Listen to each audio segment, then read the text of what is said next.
All right, you're welcome to the program. It's faculty, and of course, on today's faculty, we're going to be discussing a very important topic that raised eyebrows during the week, or rather last week, when the pronouncement came from the federal government on the scrapping of the Niger Delta Ministry. We're going to be looking at how well has the Niger Delta Ministry fared since inception. We're going to be equally looking at the reasons behind the scrapping and the performance and evaluation of the Niger Delta Ministry.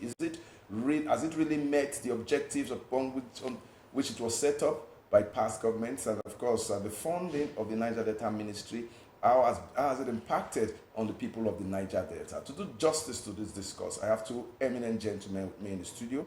To my far left, I have comrades Sonny OGBEDO. You're welcome to the program. Thanks for having me. And of course, not forgetting another regular comrade, ENITE IGERE. You're welcome to the program. Thank you very much. Now we're looking at the Niger Delta Ministry. I don't want to go into the history of the forming of the Niger Delta Ministry and all that. That's a story for another day. But most importantly, let's look at the scrapping of the Niger Delta Ministry and how well did it impact. Was it beneficial as a ministry? Let me start with you, ENITE. Okay, the Niger Delta Ministry, like we know it was established to address the issues of the Niger Delta in terms of development and also to curb issues of things like youth restiveness and other allied problems that the Niger Delta region have been facing. But the fact is that for over the years that the ministry has existed since it was created by the then Yar'Adua administration, we've noticed that there have not been any significant improvement in the lives of the people of the Niger Delta, because the ministries, just as a ministry, seem to have only existed in the realm of policy formulation, which even in terms of those policies, we really didn't see those policies also. But I think the ministry just existed as a place where some Niger Deltans had employment or had a sphere of influence, because when it comes to really seeing the dividends on the ground, there were very little things we saw. For instance, the East-West Road that was once taken from the Ministry of Works and now given back to the Niger Delta Ministry to handle. Till this day, as we are speaking, that road has not been completed. We didn't know the Niger Delta Ministry, we can't tell what it's been doing. Then the NDDC that was under the supervision of the Niger Delta Ministry, when the last administration carried out a forensic audit of NDDC, which the results now, it's so ashamed to even speak about the results, because whether it was released or not, we cannot truly say it, because there were the issues of corruption, the issue of mismanagement, and a lot of their jobs were not even done. And we found that, it is clear that the Niger Delta Ministry did not meet the intended reasons that it was created for. And so the necessity for it, I think it has outlived its usefulness. And I don't want to use the word scrapping. I don't think it was scrapped. Rather, I always want to use the word, it was upgraded. Rather than having a ministry that is just for a region, the ministry has now been upgraded to now handle regional development. So I think it's a welcome development that ministry is no longer here in existence. Let's get your opinion. Well, my opinion is not far from his. Over the years, the Niger Delta Ministry has been existing.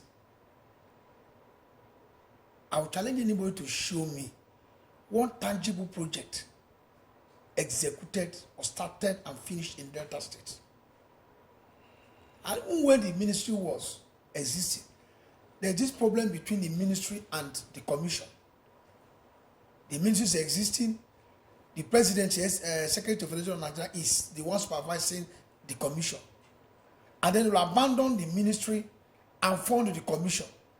At the time they return the commission back to the ministry, and then they stop funding it. So I look at it as a ministry of few, for few people to maybe politically to be settled.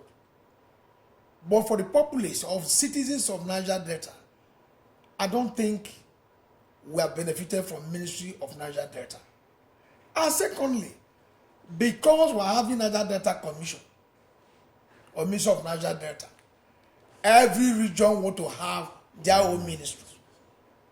Ministry of Western region, Ministry of North Southwest region, Ministry of Northeast. So the best is what the president has done. My president has shown that he understands this country. All right, the president has shown that he understands this country, but let's understand. I must let us know that the Ministry of Niger Delta was actually formed in September 10th, 2008, and the first leadership was under the tutelage of Engineer Abubakar Momo. And of course, when you look at what's happened in the ministry, would have been is in charge exclusively of Niger Delta affairs, and of course was to become a parastatal under the ministry. The other side of the ministry would have coordinated efforts to tackle the challenges of infrastructural development, environmental protection, and youth empowerment. Those are the 3 areas I want to go into now. Now, youth empowerment, infrastructural development, and of course, environmental protection. We still have people agitating for the environment in the Niger Delta region. Till date, we know that Ogoniland is still feeling the impact of degradation. And every year, besides government funding, we have a counterpart, international counterpart funding for the Niger Delta Ministry, but nothing has happened. What was fundamentally wrong, before we look at the scrapping, or rather the upgrading, what was fundamentally wrong with the effectiveness of the Niger Delta Ministry vis-a-vis its impact on the Niger Delta people? Why didn't it? Because I think corruption seems to be the epicenter. What was fundamentally wrong from your opinion? Apart from corruption, I look at the problem there at dormancy, not knowing what to do. At the time as well, we are going in this country that if you want to be a minister, apply. And they will interview you. Give us your roadmap. Not just carry anybody. Not just carry someone because he's a political figure or because you're a political party, a political ally, and then you put him there when they don't know what to do. Now let me tell you one thing. Since the inception of this Third Republic, a Delta State, for example, we have about 5 universities, parading 5 universities. But since the creation of Delta State, the only organization created to employ is the farms at Ogwashuku given to Obasanjo. So even the data ministry itself, for the time it existed, no company, not even a poultry, to tackle unemployment was created, was established. So so they don't even know why it was created. That's to get a salary, get allowances. You can't turn out 20 graduates without bringing up where they will work. It's not about giving somebody starter pack, go and do ATM. Go and do. That is no job. At the age of 70 years, will I be doing ATM business, POS business? But if I'm empowered as a mechanic, even at 90 years, I can be in my workshop, training people, making money. Age does not stop you. Neither that means it has failed in all ramifications. In development, they failed. In creating employment opportunities or even establishing industries, they failed. Are we saying that the sand or the soil of Nigeria cannot produce clay to give us ceramic plates and cups? They don't know what they're doing. Dormancy. Some of these ministries should be scrapped. Like has been done. Well, I think not just Nigeria the ministry. I think the problem, apart from the fact that yes, they don't know what to do, I think we must understand that some of these problems are fundamental from the formative cycle. Now, first you look at why was this ministry established. It wasn't, yes, they gave those reasons as why the ministries were established. No. Essentially, it was established to pacify the people of the Niger Delta. So they also say, okay, we have a ministry. Not because they want them to do all those things, because it was clear, looking at them from 2008 to this time now, they've not done anything. It showed that they just created it for some individuals so that some people become ministers, some SAs, some PAs, and then they begin to just have votes on the budgets. So it wasn't essentially there to do things, because when it came to, if a ministry was there created to do things, you will see constant funding. So it's like your analysis, you may put your analysis at times, they were not receiving funding because they just knew that they were just offices created for some people to occupy. Yeah, so that was it. But the biggest problem is that the people of the Niger Delta itself, this region, we have a kind of dormant way of reasoning. Niger Deltans we are a bit comfortable when we see our name on it, not about the impact. So you find that the Niger Deltans, for instance, let's look at NDDC. as guilty, we are talking about the guilt of the Niger Delta Ministry. Also, we can also apply to NDDC. Because NDDC too is really nothing to really talk about. It's just like a place where they just share money to boys, do things. Because really, the region has not really felt the impact of NDDC. It's not true. When we compare to the resources that it has received, it has not really felt the impact. So Niger Delta Ministry is just a big reflection of NDDC. They were created there to pacify the Niger Deltans. And I bet you there are people who have been benefiting financially. That's why you are seeing ethnic minorities in the Niger Delta or ethnic nationalities in Niger Delta are saying, no, you must bring back the ministry. Those are the people who are enjoying, who are getting the benefits. If you go to those same people talking, go to their communities, you will not see one thing that this ministry has done for them. So the whole thing is that it's like a cesspool of corruption. That's what Niger Delta Ministry is. And so it is high time it is put in our history and not to continue. So I think the government has done the right thing. Yes, the government has done the right thing by upgrading, not scrapping, the Niger Delta Ministry to the Ministry of Regional Affairs. And that looks quite interesting. Regional development. Regional development, rather. And we're going to be saying, when we talk of Ministry of Regional Development, the Northwest is involved, Southwest, Southeast, all the different regions that have mineral resources that have been seeking for relevance, like because they have a Ministry of Niger Delta, the government has said, okay, all of you come under one umbrella. The motive of the government, how do you view it? Very good. It has reduced, we are talking of duplicity of personnel now. So it has reduced it, and it will put a check to the agitation of everybody wanting their own. So it's a very good thing. And then, if we, now it's regional development. So you have NDDC under it, Northeast Development Commission, Southeast, even if Southwest wants, not Central wants, when all of them, so they are under. Now, what that means, it means is that they will have representatives from every region now. It will no longer be my village ministry where we go there and we do. So it is a national thing. So now they will always seek for the best to help the ministry and the best in coordinating the affairs of all these development commissions. So it's the best. It has really slimmed down budget governance a bit. Because now you will not talk of Northeast Development Ministry. So the ministry thing, they've reduced it. So it's better for us. Coordination is easier too. It will even awaken we the citizens, because now the man in NDDC is now a director. It's like a director.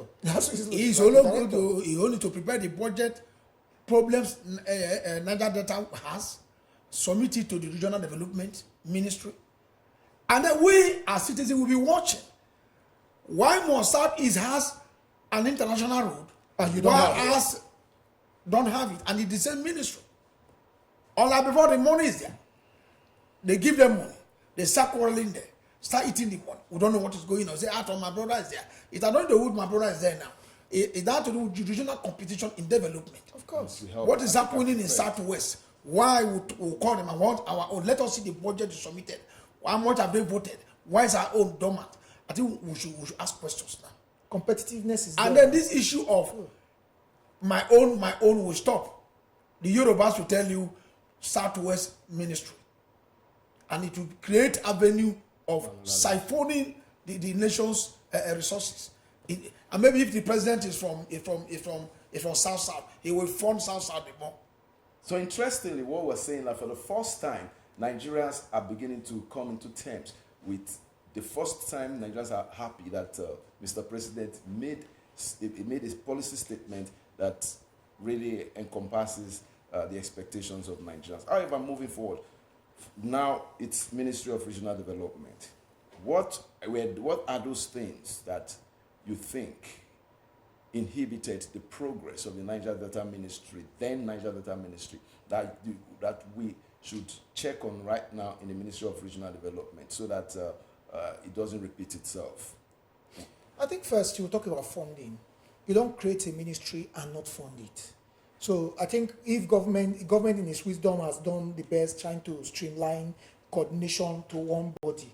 So government too must ensure that one body is properly funded and properly staffed, so that at the end of the day we have the best hands there. Secondly, there must be absolute or adequate monitoring of their activities, because that's the problem we had with Niger Delta Ministry and NDDC. I don't know if we've solved it with NDDC, because they were just doing things the way they like. I have seen road projects given to welding company in NDDC. You'll be wondering what's happening here. You wonder where the expertise, because there was no proper monitoring.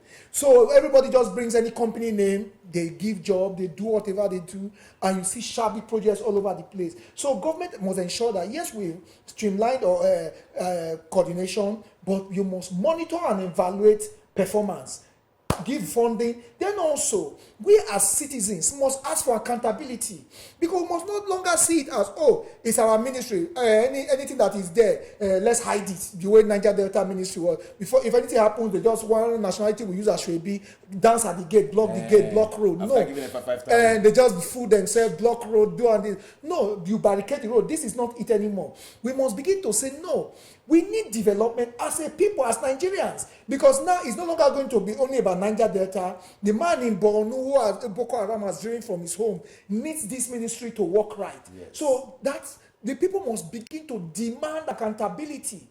Then also, as they are demanding accountability, there must be a proper roadmap. You set up a ministry. What are their milestones to achieve? So that is, because that's the only proper way you can now monitor them. If you don't give them what to do, they will still go there, and at the end of the day, we've seen a lot of ministers now that have been shown the exit door because they got confused. They got there, were overwhelmed by the office and the Prado they were driving, and they couldn't do anything. So it's high time government begins to tell people, when I put you in a position, this is the objective I expect you to achieve, and I will judge you based on these principles. And before you know, we will move.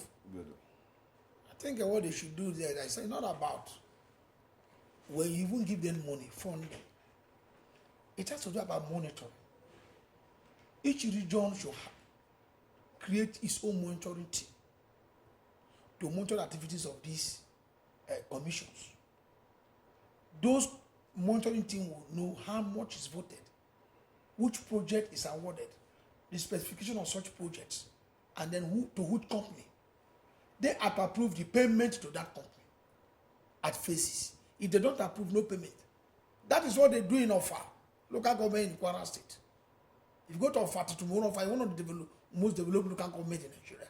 Why? They have way to do people that don't want to eat public money that they create as monitoring team. So when they get allowance, when they get their FAC from federal government, all they do is that, okay, they sit down. What projects? They map out the projects. Chairman, this is your head cost. They give it. And then the other one, they give it out and monitor it to the letter. But it's not the question of when you give them fund now and they go and start throwing parties. When I want to do birthday, they come. After all, they came my brother's birthday, no need to come and expose them. No, that shouldn't work. That shouldn't work. Now, if you're just joining us, it's the faculty, and today we're looking at the performance of the former Niger Delta Ministry, now transformed into the Ministry of Regional Development, to see to the 6 geopolitical zones regional aspirations. But let's come back home. Talking about Niger Delta Ministry and its impact, I've been appalled by when I see the commissioning of certain projects that were executed by the NDDC under the Ministry of Niger Affairs, wooden bridges, boreholes, jetty that are most of them do not even live for a there's no period of lacuna. They don't live up to a year. Once rainy season comes, it goes. The boreholes, for you know, they say they've stolen the sumo and all that. So evaluate the performance of the Niger Delta Ministry vis-a-vis the NDDC. I don't want to go to the super leg. Let's work out on the NDDC right now. Evaluate their performances, and are those projects the kind of project? Because if we have a Niger Delta Ministry, for example, and we have an NDDC, Niger Delta Development Commission, I don't think we should be waiting for the federal government to come and fix the Asaba-Onitsha Road, or the Saple Wari Adeje Road, or the Benin Bypass Road, or the road up between Selasaba and the airport. What is the fundamental reason that you think the NDDC or the Ministry of Niger Delta failed? I think first, if you look at the way we govern in terms of projects, I think we are confused people. Because, you will find that federal government ministry will carry out a project on boreholes. State government will do it. Local government will do it. NDCC will do it. The same borehole. And we still The don't same have water. borehole. Jetty. Federal government will do jetty. State will do jetty. Local government will do jetty. NDDC will do jetty. The same jetty. You find that somehow I think our definition of development is different from the actual definition of development. Yeah. What is the distance of Burutu, that there's no road leading to Burutu, to land in Ogeli South? Short distance, few bridges. Yet, nobody has thought of it that Burutu can be linked to the land. It's not up to what they have in Chadley Inland Bridge. Not at all. No, it's not up to. But NPDC has not thought of it that Burutu can be reached by a vehicle. They are waiting for, so that so you find that because they really don't have a picture of true development of the region. So they keep doing the same thing to impoverish the people, and the people enjoy it because when they want to do jetty in Yakoromo, they will give the big man money there. He's happy. He's happy being that the man who has the best passport vote, not knowing that a vehicle can drive to all these villages. Yes. These are not like Finland. The islands in Finland are wider apart than any of our Nigerian riverine area. So you find that they've lost consciousness of what true development is. And they are having money, they are collecting money from the oil companies. So you find that they are complacent about what proper development is. You go there, you see the schools, nothing to write home about. And they have not done the right things. So the moment they keep doing these things, it's going to be shameful. And remember, let's give kudos to some persons too, because until recently, they used to send these boys in those areas overseas. Yes. Overseas for scholarship. The man who did not go to school, that has been in the community, you send him overseas, and many of them, how many came back? With not even if they came, how many got degrees? I was one time overseas, I saw some of those boys, they were just there living. Every time they collect their allowances, doing nothing. They didn't go to So school. you find they didn't go to school, they just went overseas. Because the true essence of development, the commission missed it, the ministry missed it. They were just using it to siphon money. And the federal government missed it. Now that the government has come to its senses now, is trying to redefine it, I hope they do it right. Because we have all missed it. The Niger Delta will remain backward if the true essence of development is not really done. It's only good. Like what my second said. Dormancy in their brain, in their planning, in the execution. In every aspect of those ministries, you see dormancy. And that's where Nigeria is where we are. And when they see somebody who wants to move Nigeria forward, they keep complaining. As at none of them even looking at the advantages of this ministry that was scrapped and was made regional development ministry. At all. Because they are looking at, we will no longer gain. We cannot block the gate. Yeah, we can no longer block the gate. The office of the ministry will not be in Port Harcourt, where we'll just take 6 boys and block the place. That's what they are talking about. Will settle us. Because the issue stands at this. There are some people that in their government, somewhere along the line, they got the light and they did it, and the rest did not want to follow up. Take Ibori, for example. There was a time I was going to Burutu. I got to Burutu seaside, waterside, by 7:30, and no boat to take me to cross to Burutu. I was seeing Burutu, I cannot cross. But when the Ibori came, he said, but this short distance, we can bridge it. Bomadi. And he did it. Just like what our governor now, Rahul Sharif, is doing in Warri now. Why hold up Warri over the years? Was he using that colonial road done by colonial masters to the port, which was a concrete road? That was the only road in Warri. If not these bridges, 3 bridges he is constructing now to ease this thing in Warri. Asabas is there for how many years now? It has been passing subsequent government, it has not been finished. Why should we start project that can look at the Polytechnic in Abo? Buildings are there, everything is there, being inhabited by lizards and other rodents. So why do we waste such amount of money if we know we cannot take off that institution there?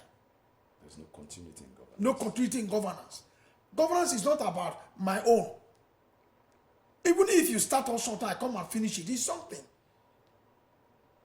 So, but what we're seeing in Nigeria is that you just come, you abandon a project, you start to Go and look at the administrative college in Badagry. You cry because the established work college, that place is abandoned. Turn it to a university. You cannot. Turn it to a university. Exactly. If you go to that place now, you cry. It's abandoned. Yeah. Yes. It's deteriorating every day. I was Go there to the road today. No way. If you enter ASCON, you cry because work college is established. How can we continue like this? We need people in the government. The only thing I'm going to my plea to Tinubu is that you look for someone like David Umahi to man the Development Commission Ministry. Umahi that is failing in the Ministry of No, it's not failing. Look, No. Don't get it wrong. Okay. It's not failing.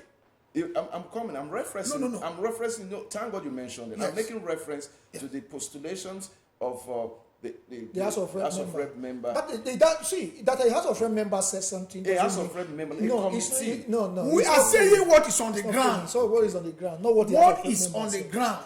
Okay. The quality of job done. Like make reference to them, please. We have listeners. Okay, like the coastal road being done now. What about the roads we had before that are impassable, the bypass? Let's That's why we're talking about the regional commission. Okay. Because the regional commission now the NDDC have been existing and they could not do East-West road. Benin bypass. They could not do it. Benin bypass, they could not do it. They are part of the East-West road. I know. That's why They left everything. Are you not telling me that Onitsha to Benin is not under so NDDC? what you're telling me is that you trust the capacity of David Umahi. Yes. Of course. Look at the man's track record. Look at what he did in Ebonyi. Ebonyi. You cannot. I pass Ebonyi nearly every week. So it's been impressive. The roads he did, If you go to Ebonyi, test I don't think there's any state in Nigeria that has the length of roads. No. I don't think so. So we need somebody Even like Lagos that. should compete. Not even know that one. He's an engineer. So you should know what construction is all about. Don't just bring somebody who is a lawyer. Like they brought Fashola. He paraded for 8 years. And nothing was done. I don't know why Fashola should have even been under the cooler. You see, I don't know. See, I don't want to judge individuals on just simple things, because if you want to talk about Fashola, there are some things we can still count as his wins. But I think, like we just said, government is a continuum. There's nobody that will solve every problem at a particular time. But the real issue here is this: we said government is continuum. For instance, like the Lagos, the Coastal Road. It's been a road that has been in the pipeline since 1960s, in the 60s. So it's not even a new project, it's an old project. Or is it the Sokoto Badagry Road? Since 80s, it was Shagari that planned the road to do it, but successive governments have abandoned. So they just abandoned it, they just did some money. And if you go to your budget sometimes, you will see those projects, monies have been going. So what I'm trying to say is, if our governments, especially in the Niger Delta that we are taking, looking at now, are really working, what they do is the regional governments can sit with NDDC and with now the regional minister and say, which one are you handling, so that I know the one I'll handle. Because like I said, there's some communities you just see borehole. I'm wondering, like, what's happening here? Water is not the major problem with the people. They can't carry their foodstuffs to the market. The interesting one now, the big one they used to steal money now is street lights. Yes. They put street lights on bush paths. I've seen it. Bush paths, street light. I'm wondering, for who now? Is it the rabbits that we pass here that so that he sees clearly? So the governments, these organizations and state governments, that is where we're coming to. We've been talking about the government. We're talking about the Ministry of International Affairs, now the Ministry of Regional Development. Let's look at accountability and probity. A major point of context within the activities of the Niger Delta Ministry has been accountability. A lot of times, the judiciary have been called into question in its discharge of responsibility relating to issues that have been brought to the court on corruption, mismanagement of NDDC funds, mismanagement of Niger Delta funds. Now, can you throw more light on what we should expect and what should be done or should have been done to help the sustainability of the Ministry of Regional Development? Because accountability, the biggest problem we have in Nigeria is looting, corruption. First, what we call the Nigerian syndrome. It's a sickness. Serious one. Everybody goes to an office with the hope of what will I get or what will I become at the end of the day. Even the family members, Yes. community members encourage. In fact, people congratulating you there is because they know you want to make money. I want to give you an example. Immediately you have made a commissioner in Delta State, open a church in your house, 6 o'clock to 7 o'clock before you go to work, and see the population that will come there. They are not coming to serve God. They are coming so that you empower them financially with government money, stolen money. Or government contracts. No, not even government contracts. I don't bring money and share. Government contracts, you've done a lot now. And again, if you have the mind that I am coming to make an impact, at least we have founders of Nigeria who struggled to give us independence. We're enjoying it today. Like I mentioned, Ibori that did that road to Pomadi. We're enjoying it today. People should have that mind that let me impact on the people. Let me keep a name. The bridge we are passing today in Coca. Each time you pass it, you remember there was somebody called Okowa who was one time governor of Delta State. Or the one sheriff is doing in Wari. You say, the one sheriff was there, he did this. People should think of what of the one in Tabua? Yes. You remember Dwanga. So whatever you keep for the people gives you name, not what you embezzle. Because whatever you embezzle, in the next 50 years and you die, the houses you are going to build with it will be useless. The monies you steal. Because the houses you are building now, you are building about a mansion. Can your children maintain those houses? Let's get your opinion on it. Let's look at, you're talking of probity, accountability, and the rest. You see, one of the biggest problems, and probably still is, at NDDC and the Ministry of Niger Delta faced, had been the fact that it was seen as tribal in terms of our own, it's our own. So even when forensic audits were carried out, government could not even implement it, because even the people of the region would tell you, it's more like saying, let me phrase it this way, it's our thief, leave our thief for us. Because exactly. They see you are still in Abuja, let us steal this one. No, you don't give us the money. I will chop our money. Not concern you. So exactly. that always been the problem, is a mentality.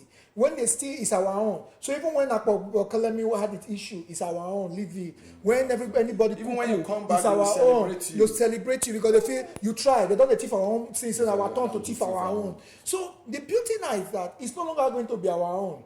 Because it was more like the particular ethnic nationalities held sway. And that's why you see them shouting over in the press, oh, yeah, all hell will be let loose if you don't reverse it back to status quo. No, the thing is more like it is because they were gaining from the system. But now that the system looks like it's moving further from them, now they are crying. But it's the only way to go. Now, I really know we're still going to be looking. 2 ministries are actually scrapped. Sports development, let's look at. And now the National Sports Commission was actually brought to bear on the management of sports in Nigeria with Shehu Diko as the new gaffer at the Sports Commission. Let's look at the sports development. Ministry of Sports Development is scrapping as well. It's better. You see, why have a ministry when you have the commission? Because because the commission is made up of the various associations coming under it. So it was more like duplicity. So like I said, the government is trying to be slimmer gradually. They're doing it. It's more like they're implementing Orosanye reports gradually. They don't want to do it quickly. So that's what you are seeing. They're weeding themselves up of those strenuous bodies. And moreover, when the ministry was there, what did it achieve? Nothing. The ministry has just been there. So it's better you go with the commission. The boss. The core value of sports is with the commission. And that is why, even at international level, FIFA said every country must maintain their FFA. Yes, there must not be any interference. Because the nitty-gritty of that sports is with them. The minister is just there on Jamboree. If you can imagine the problem between the commission and the minister's office when they were trying to employ a technical advisor. Yeah. These people say it must be we. Also it must be we. Here demanding a kickback. Here it's not demanded. But let the commission do it. They know the planning. They know what it entails. Some of them even took part in it before. Yes. So they could be able to manage it. Because he's a former sportsman, so it's better. It's still a sportsman. Don't bring in somebody from the farm and say, go and be commissioner for sports. Exactly. Commissioner for sports, what? What's his idea? All right, now finally, let's look at, as we round up, what would be your assessment of Mr. President's cabinet reshuffle, the dropping of some ministers, the measure of ministries, and of course, the appointment of new ministers? Just a minute. I think the president first is taking hard decisions, very hard decisions. But if you see the ministers he has dropped, they are necessary. For instance, if I ask anybody in this studio, I don't think anybody knows the minister of youth development. Nothing. Nobody even knew her name. She was just there, occupying office, doing nothing. So many of them. She was called to the House Committee that was an infringement of money embezzlement. Instead, she was shouting on. He was trying to. No, the one of that women affairs. Okay, that one's on another level. She was on another level. So that one is better they don't allow her go. Otherwise, one day she will fight in Federal Executive Council meeting. She threatened to sue the World Bank to take them to court. Some people, their mentality. And she said she's a lawyer. So you see, the president is taking hard decisions, and he's just doing them that might not seem right to Nigerians. The Minister of Education was off just camera. Before we came on air, you made reference to Nigerians will smile by the next 3-4 years. How convincing are you? Let me tell you one thing. I'm not an APC person. I'm a core PDP man. But we're talking of the development of Nigeria. That's what all of us have at heart. The president is taking a hard decision that was going to benefit this country. Now, let me tell you, latest publication says before, Nigeria used to do 120 million liters of fuel per day. But as at yesterday, Nigerians are using 5.4 million liters per day. So why the reduction? Exactly. Yes, because before, you go out with your car, your wife goes out with car, your son goes out with car, your daughter goes out with car. You run fuel, then you go with car. So there's a serious. They were even we were even giving fuel to the neighboring countries. We even dash. So, is it good for the government? Is it good for the economy? No, it's good for the economy. It's good for us. Let us learn to manage. See, let me tell you one thing. Somebody was asking a German, and I like this cloth. It was Holland. He said yes. So do you use it? He said no. It's made for Africans. He said it's expensive, but we don't buy it. It's made for Africa. I said, well, like which Africa? I said like Nigeria, Ghana, Yes, Cameroon. I think I saw that. Even Switzerland. We're talking about Hollandese that you buy here at 35,000 for 6 years. Meanwhile, they don't. Don't use it. Because they know we are flat. The next thing Nigerians are going to do again is to manage themselves in the use of phones. People make phones, they don't use it. This is another way of imperialism. To enslave third world countries through these phones to scoop your resources. And that's why they will not even want your refineries to work. So that you give them the crude and buy the finished product. In addition, that will be used to do produce many things. And you keep buying multiple things. You think you are gaining. So what I say that the president is taking the right decision. We should give him time. But I know that where he's going in the next 4 years, I think Nigerians will smile. And look at Bianca's appointment. Bianca was one time ambassador to Spain. So she knows what foreign policy was all about. Look at when they use the Abiri. She did well. She's still doing well. So this one they put now knows what it means for foreign discussions to represent Nigeria. You know, I'm not picking somebody who will be commissioner for information in one state. He said go and be foreign affairs. No. So I think the president is like doing I was saying, and I know Nigerians will smile if we give him time with what is happening now. I'm not a member of any political party. We are political. I'm surprised I'm not sitting with no, a politician. I didn't know I was a politician. But it's good. But you see, my point here is, I think, like he clearly stated, in the terms of our consumption of petrol, which is our staple, somehow in terms of energy consumption, it has really dropped. So the pressure on the dollar from Nigeria side will reduce. Then also, every part of the world is looking for an alternative to petrol. Every part. That's why if you go to the US now, they are looking at electric vehicles. China is doing that. So our changing to CNG, no matter what you are seeing, the danger, no. There's need to transit. Because if you don't transit and you become the dumping ground for petrol, when it goes, because petrol will go, we'll suffer for it. And Nigeria has more of gas than petrol. Yes. So it's better we begin to use what we have than to depend on what they are bringing in. Because we don't have the technology to make the cars, so we can transit gradually. That is a good one for Nigeria. Then also, if you look at our policies in agriculture, the country is trying to feed itself. Yeah. If we get it right, then the economy will easily balance. If we get it right, then the economy will easily balance. I don't know if you've noticed that. You can sleep well now. Before in the night, all over. Yes. Now it's silent. And we're using light nearly every night. So power has improved. It has really improved. Well, Nigerians are beginning to be positive again. We're looking at the scrapping of the Ministry of Niger Delta and, of course, the sports and sports development. I've got two wonderful men who have been part of this discourse. I want to appreciate your presence, OGBEDO. You're highly appreciated. Thank you very much. And of course, EGERE, ENITE, you're highly appreciated. Thank you very much. Of course, faculty is always on Delta Broadcasting Service every weekday, 12 midday to 1. And today's one has not been any different. It's been very interesting, incisive, and informative. We'll come your way again tomorrow. Do have a blessed day. Good afternoon.